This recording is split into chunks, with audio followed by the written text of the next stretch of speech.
Hey everyone, it's Anthony Allen Ramos. Happy Pride as we continue to highlight and share some inspiring and uplifting stories. Today, we are chatting with Brazilian artist, dancer, model, designer, so many more things, Victoria Brito. How are you? I'm great. How are you, Anthony? Happy Pride. Happy Pride, number one. We've made it. We have made it. I feel like this is going to be a much better Pride than some of the previous years since we've had to be isolated. So looking forward to seeing you. But I guess before we get started, because I know a lot about your story. I want more people to know about your story. But I guess a good kickoff point is, what does Pride mean to you? What does Pride mean to me? Pride means celebration, freedom, and a journey. I think everyone that celebrates Pride within our community has their own meaning for it, but we all join together if it's in LA, New York, all over the world. So that's in a nutshell what Pride means to me. I love that. And I'm so excited that you are doing such amazing things. Like I said, all those different hats that you wear, designer, models, all of the things. But you really have such an interesting and inspiring story. And I don't think a lot of people know just how you kind of became, someone that many people follow on social media, someone that many people want to work with. So let's chat about that. Like I mentioned, you come from Brazil. Didn't have the best situation coming out, but we can get into all that. But I would love you put it out there. Let's do it. Let's do it all, because let's go back before you came to United States and were modeling young. You were in Brazil and trying to kind of just navigate your life. So tell me a little bit about that. So I was born in São Paulo, Brazil, which in a nutshell, for those who don't know or those who do know, São Paulo is like the bigger version of New York City. In a nutshell, it is bigger than, I think it's what New York wishes that it can be. So grew up single parent, just my mom and I, my best friend, my everything. And I had somewhat of a normal relationship there. In school, my mom automatically enlisted me in an all-American school just growing up. And I left Brazil when I was 4 because at the time, back then, this is way before COVID, they probably had the worst economical crisis known to mankind. And then my mom moved to Miami Beach, to just kind of like better our lives. And I guess that's why I'm more American than anything now. And then you made it to Miami. And I think early on you had your sights set on modeling and getting in the biz. I mean, actually, not really. I just moved, hey, when you're 4 or 5 years old, right. Your parents know what's best. You move, you follow, you will always listen to whatever it is that your parents want, basically like the best for you. And it was really random. One Thursday afternoon, I got hungry, really wanted to go to McDonald's with my mom. And these 2 people followed us in and kept kind of like staring at me. And I'm just like, okay, this is really weird. I don't know why you're staring. And I'm 6 at the time, not really understanding what it means when grown adults are staring at a 6-year-old. Right. And they asked me if I was a model. I immediately like perked up and I'm like, yes. And my mom's like, no. So that's how that whole story kind of happened. And, they spoke to her and gave her their card. And I had a modeling audition with an agency back in the day called Irene Marie. Lo and behold, they signed me on and I'm like, okay, this is fun. It felt very natural. It didn't feel like my mom was making me do anything. I just knew that I wanted to do it. It was kind of like a calling. And one thing kind of led to another. And then now here we are. And it's been a nonstop journey that I wouldn't change for anything in the world. Now, you mentioned your mom. I know that she's no longer with us, unfortunately. But looking back on the relationship, I know that you were very close. And, you mentioned she brought you here. And then there became a point when you started to realize that you might be gay or attracted to women, and struggled for a long time to kind of express that side of yourself. Tell me a little bit about how you handled that. I think especially now, kids now, they already know who they are. Mm-hmm. They know who they want to be. And I find that so phenomenal. At the time, regular kid modeling, going on sets. I got to miss school. I thought it was really cool. And I'm like, oh my God, I don't have to learn anything. I could just go be on set with these amazing people.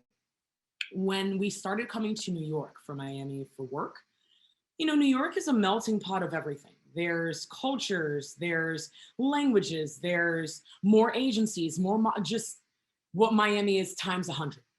And I think around the age of 12, when I was flying back and forth from Miami, missing school or during my breaks, I would maybe start looking at girls a little bit more intensely, and I didn't understand why. And, guys and it was more friendly, and hey, I was so confident around them. And then girls, I couldn't talk, and I didn't understand why I was having difficulty. And I think at 12, I knew. At 14, I really knew. And, and I also unfortunately knew I had to keep that very important piece of information to myself.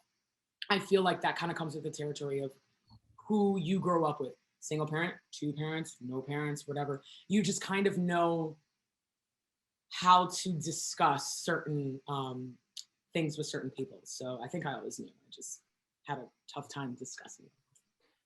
Then there came a moment when you did have that conversation with your mother, and your life kind of imploded.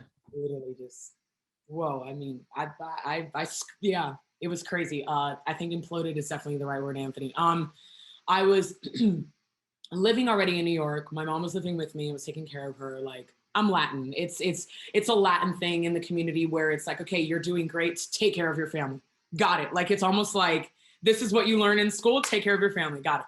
And I genuinely know with all my heart, my mother always knew. Parents know what kind of child they have. And if they don't, they're learning along the way. Trust me, mine definitely knew. And I came out later in life. I try to hide it as much as possible, going on sets. And my manager from Muse Models, Connor, who I know we're probably going to touch base a bit about, he always knew. And I actually came out to him first. And he automatically kind of gave me that look like, don't tell your mom right now. I don't know if she's ready. And I took that really just, okay, got it, understood. And one day I had gone to Miami. I met someone phenomenal who was a big part of my life. And unfortunately, it's no longer, I'm no longer in a relationship with this person. And I kept it hidden, Anthony. And then I got home from the airport and she was going through my phone. Nothing bad, nothing R-rated, just cute photos, date nights, holding hands, going to the movies, go-karting, very, very simple, super lesbian, super cute, dating photos. And, like I said, my mom knew. She put two and two together and, freaked out on me. I rushed from the bathroom, not understanding what the hell was going on. And what she proceeded to do after that was something I wish no child would have to go through, but unfortunately these things still happen. It's still very much a reality. She would not think straight, hear straight, and she physically attacked me until I passed out. And was attacking me in Portuguese because that is her first language. Mine is English. I speak fluent Portuguese, by the way. And she was trying to express her her frustration, but not in the best way. And here I am, petrified, scared. This is like my mother. I don't know what to do. And I kind of took it, which is really shitty to say now, but I think back then that felt like the right thing to do. Mm-hmm. It sounds crazy, but I think when you're powerless, you really don't know which way to go. And there's no right answer and like the way to feel. So, you had to do it. No. And again, when you come from a single parent, you're just like, okay, well, I love you, I think, like, what's going on? And, I woke up, severely injured, and I called my ex and I'm crying. And, we were ready to migrate me back to Miami. I didn't want anything to do in New York. It was just too heavy. And I called my knight in shining armor, Mr. Connor Kennedy, and I said, hey, I'm in trouble. And he said, what's going on? I said, I need to see you. Went to Muse Models and saw him, and he put two and two together. He's like, you can't go back home. So all I had was nothing but I think a backpack and like the clothes I was wearing.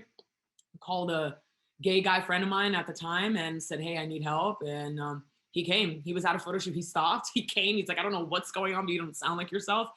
And, I had nothing. And, I waited till one day when my mother was not home, and me and him and all the gay crew, honey, we all got together in this U-Haul and packed all my stuff.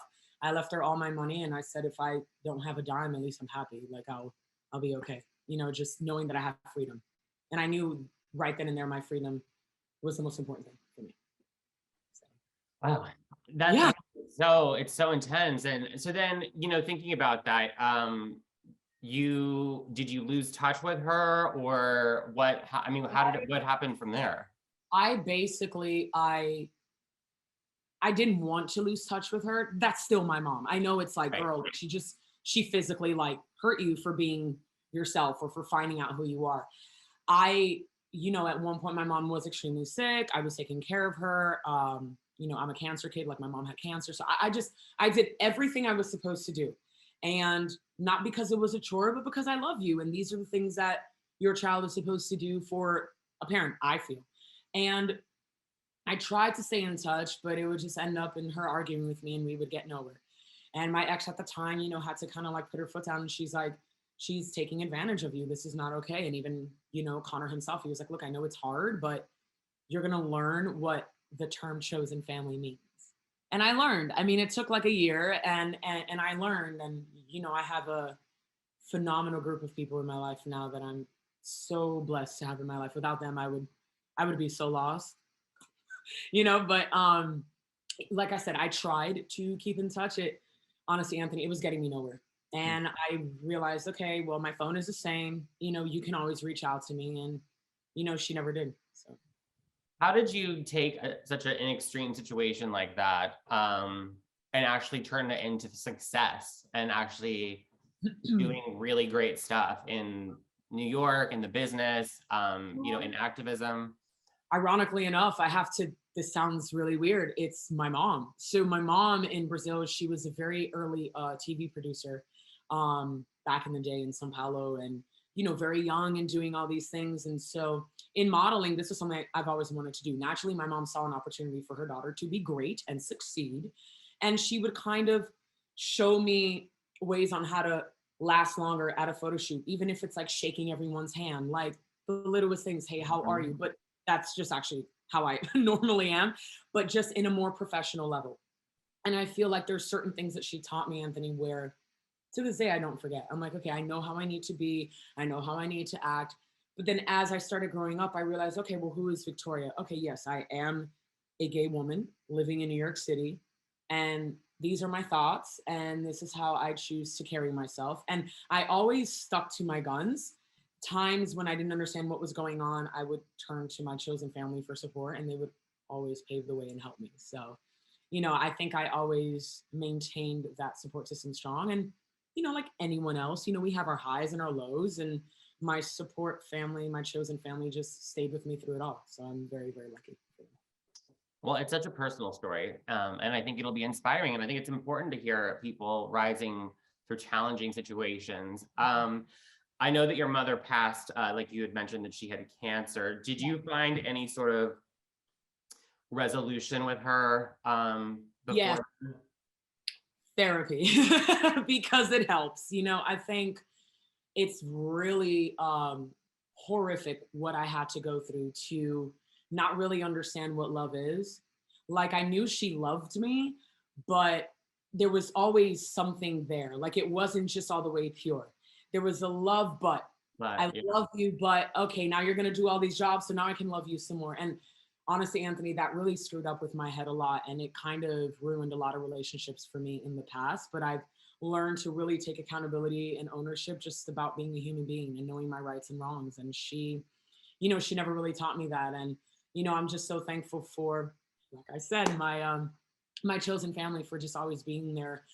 From just my amazing friends from Connor to Caroline to Sabrina to Leaf to just certain people like that in my life. I'm just, I bow down to them because without them, again, I would not be able to be in the position where I'm at right now.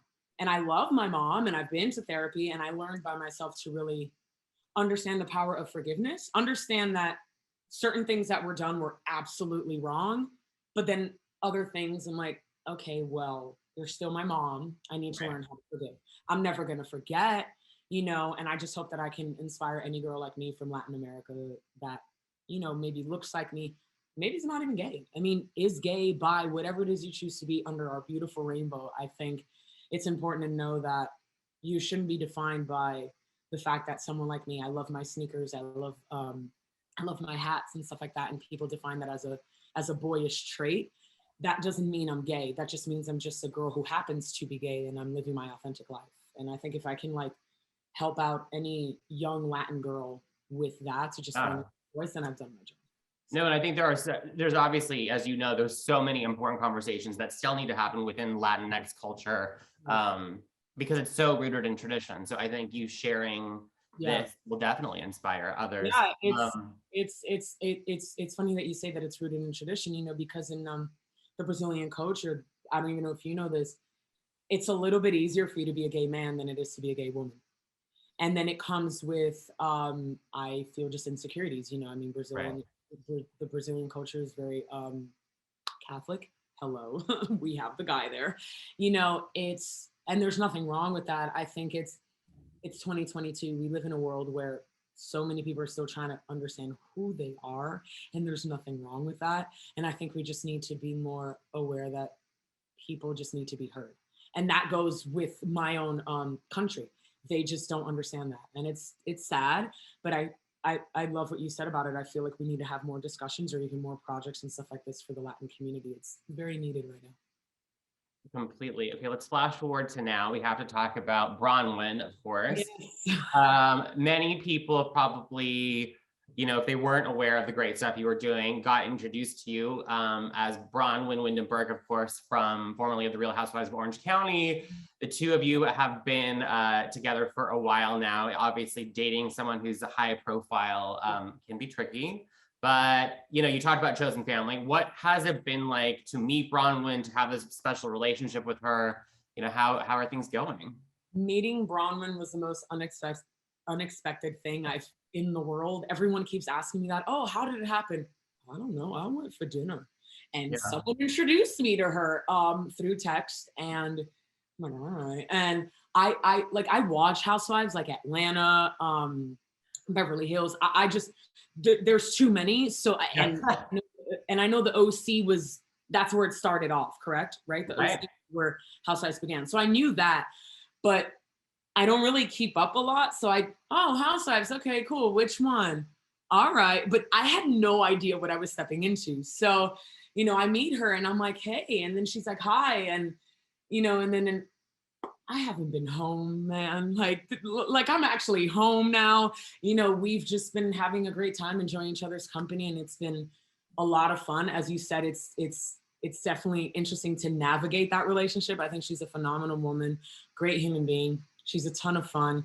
And, you know, she's exactly what I said. She's a human being like you and I. And she has her ups as much as I do and her downs as much as I do. I think it's just been a fun time. I mean, you've seen us together. When you've seen us together, we're supposed to act all professional on the carpet, but you've seen us together away from that. So we're good. But yeah, all is well. I'm so happy. Yeah, no, Bronwyn's great. I'm really happy for the two of you because I know she is also very happy. Yes, she is. Definitely talking about being very happy in multiple ways. Yes. You know, thinking about this before we wrap up, here we are now today. You have a lot going on for Pride season and beyond. What is the next chapter for you? What are you looking forward to doing? You know, what's on the horizon? Because like I said, you do have your hand in so many amazing things. Yes. I think for me right now, I just did a huge Fluid, PHLUID, perfume campaign with Rob, who we all love, Rob Garrett. He's phenomenal. And so we just wrapped that up on Sunday. So that drops literally in June in like weeks. And then just working closely with the Pride organization, as many charities as I can get my hands on, because I think it's important to be a voice and not ever lose that and not get lost in all the craziness and the fun. You know, I think it's important to always shift back and understand that for me, the work is nowhere near over or nowhere near done, especially within our community. Things like that. And then just traveling the world and just trying to show the world that there's all these other fun things that we can do all over the world, to not prejudge certain religions and people just because of what we hear on propaganda. And I just like to just show people on my Instagram that it's, like I said earlier, it's totally okay to be authentically you and to always work with cool brands. And, you know, because I don't like to attach my name on anything if it's fake. If it's real, absolutely. It just makes the job that much sweeter. So yeah, that's just my goal for this year and all the fun things I'm doing, and just, certain things are now gonna start coming up. So I'm just super, super, super excited and to just live my authentic life. And hopefully, like I said, if I can inspire one, I've done my job. I love that. And obviously, thank you so much for supporting the work that we do at GLAAD. You've been at our events and using your platform to drive awareness. Yeah. Well, anyway, how can people find you? What on Instagram and beyond?